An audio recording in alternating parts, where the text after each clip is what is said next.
Tapi pada saat tiba masanya, yang kita bawa tak lain tak bukan innallaha la yanzuru ila ajsamikum. Allah tak menengok badan, fisik, bentuk tubuh, baju. Ini sampulnya saja. Wala ila suwarikum. Allah tak menengok rupa, wajah.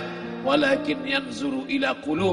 Hati kamu yang bersih itulah yang kau bawa menghadap Allah Subhanahu wa taala. Yauma la yanfa'u malun, harta tak berguna, wala banun, anak tak bisa menolong.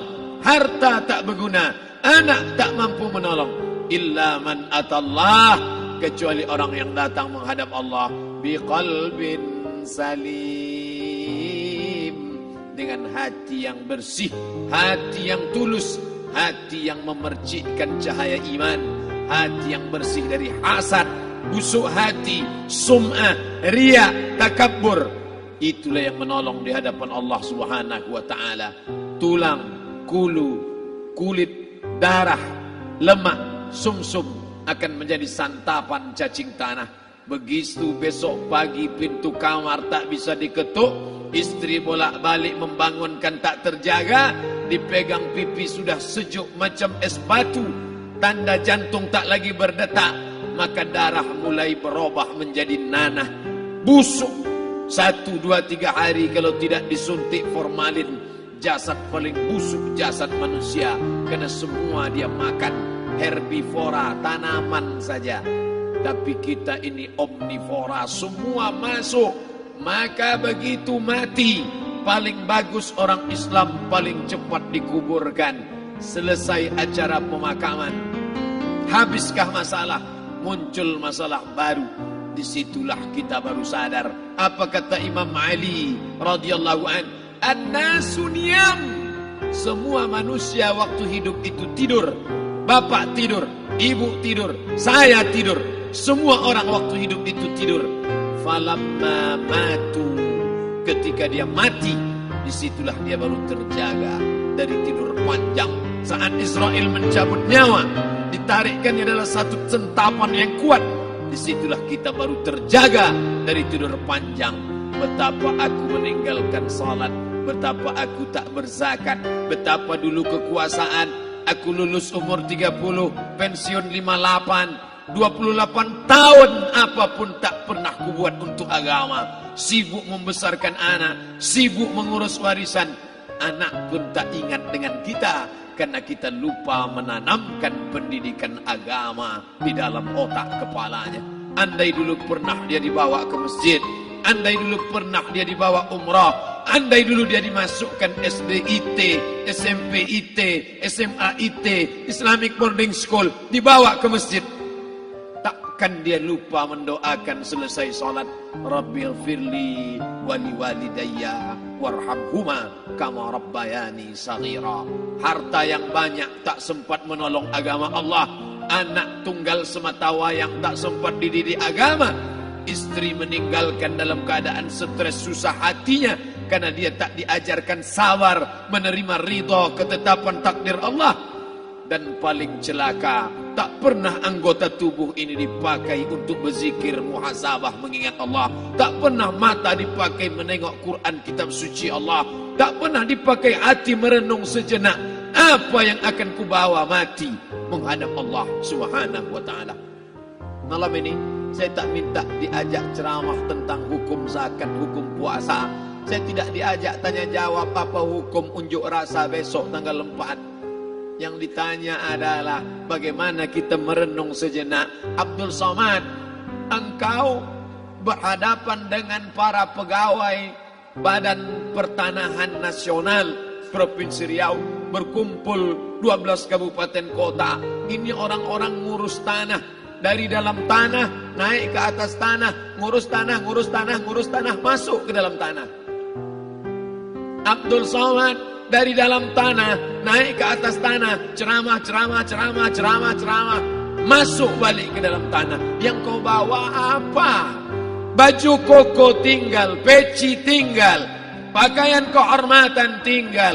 Yang tentara belum pernah saya diundang. Ustadz besok datang takziah, bapak tentara meninggal, tahu-tahu kain kafannya loreng. Tak ada. yang kau bawa kain tidak berjahit, disobek, kerak. Itu yang akan menyampul kulitmu yang selama ini kau dimandikan, dibersihkan oleh ibumu dulu 60 tahun yang lalu. Sampai masanya kau lupa kapan kau dimandikan dulu. Sekarang ruh melihat, disebut dia ruh karena dia raha ya ruhu ruh, seperti aroma semerbak yang datang pergi hinggap. Ruh sampai masanya dia datang masuk ke dalam jasad. Ruh sampai masanya dia pergi meninggalkan jasad. Malam ini dimuliakan Al-Mukarram Haji Abdul Somad LCMA. Kenapa Abdul Somad ini dimuliakan? Karena ruh hinggap sejenak sebentar, sampai masanya besok pagi dia ruh keluar dari dalam tubuh ini.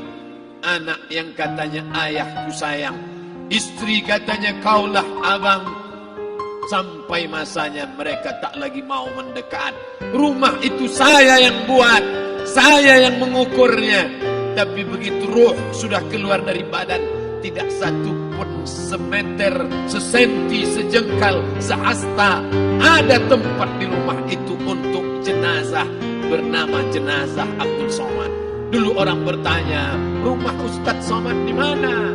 Hari ini orang tidak lagi bertanya, tak lagi menyebut nama. Orang sudah mengatakan kuburnya mana. Dulu kalau dia masuk masjid, didatangi orang, disalami orang, mahasiswa, anak-anak, remaja mencium tangannya sebagai tanda hormat. Tapi begitu diletakkan keranda, kita akan sholat jenazah nanti selepas sholat zuhur. Apa kata orang?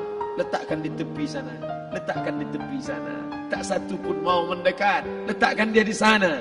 Bahkan sebagian mengatakan dalam masjid, letakkan dia di luar. Dia tidak disebut engkau yang mulia, tidak digunakan kata ganti orang langsung. Letakkan dia di sana.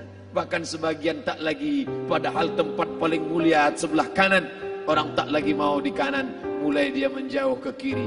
Kenapa kau ke sana? Takut aku mimpi hantu nanti malam. Mana kawan, sahabat, andai tolan, anak menantu, teman sekantor, semuanya pergi meninggalkan. Yang tetap dibawa, kalau pernah kaki melangkah salat berjamaah di masjid, kalau pernah tangan mengusap kepala anak yatim, kalau pernah tangan mengucap subhanallah. Nanti di akhir tausiah kita akan berzikir, munajat, muhasabah diri, berdoa, mengenang apa yang akan kita bawa menghadap Allah Subhanahu wa taala. Datang malaikat membawa kain kafan dari cahaya, akan menyambut ruh yang mulia. Hadis riwayat Ahmad bin Ambal dalam kitab Al-Musnad. Turun malaikat berlomba-lomba membawa kain putih dari cahaya, menunggu ruh akan keluar. Ruh menetes seperti embun di ujung daun. Daun tidak bergoyang, ranting tidak patah. Ruh menetes pelan, turun ke dalam kain kafan, dibawa malaikat ke pintu langit. Tak sabar mereka menyambut. Inikah dia yang selama ini berjamaah? Inikah yang dulu ketika dititipkan kekuasaan menolong agama Allah? Kam min masyhurin fil ardi walam yakun ma'rufan fis sama. Berapa banyak yang masyhur terkenal di bumi, malaikat tak mengenal dia. Ini roh siapa? Tapi ini bukan LCMA, dia bukan ustaz, dia bukan ulama, tapi imannya dalam. Kekuasaan dipakai menolong agama Allah, ruhnya keluar di bawah. Semua malaikat mengucapkan salam. Inilah orang yang selama ini kami tunggu-tunggu. Catatannya sudah lama. Setiap pagi petang, malaikat subuh membawa catatan namanya, malaikat malam membawa catatan namanya. Kami merindukannya. Begitu orang-orang yang masyhur di langit, tapi tak dikenal makhluk bumi. Tapi ada sebaliknya, yang rohnya disentapkan, ditarik malaikat dengan begitu tarikan yang sangat kuat. Nabi bertanya saat Isra Mi'raj kepada mereka yang sudah mati ribuan tahun yang lalu, apa yang kalian rasakan? Yang satu mengatakan seperti tebasan pedang di tempat yang sama beratus kali. Yang satu mengatakan seperti kambing yang dikuliti hidup-hidup. Yang satu mengatakan seperti mata kail pancing ditarik dari kulit yang basah. Maka kita berdoa setiap selesai salat, Allahumma hawwin alaina, ringankan kami ya Allah, fi sakaratil maut, di saat sakaratul maut yang amat sangat menyakitkan itu. Dan mereka yang pergi tak pernah kembali, mereka yang mati tak pernah bercerita kecuali hanya kepada Sayyidina wa Maulana Muhammad sallallahu alaihi wasallam. Di saat malam pertama di tempat yang gelap, di tempat yang tak pernah diimpikan oleh orang, tapi kita tetap melewati dan merasakannya. Perlahan-lahan cacing tanah, ular-ulat kalajengking akan menggerogoti kulit yang selama ini dimandikan, selama ini dipakaikan sampo yang mahal, selama ini dioleskan pelembab yang lembut. Tapi ternyata sebelum roh keluar jasad, setelah keluar, dia hanya akan menjadi santapan cacing tanah. Hancur berkeping hari demi hari.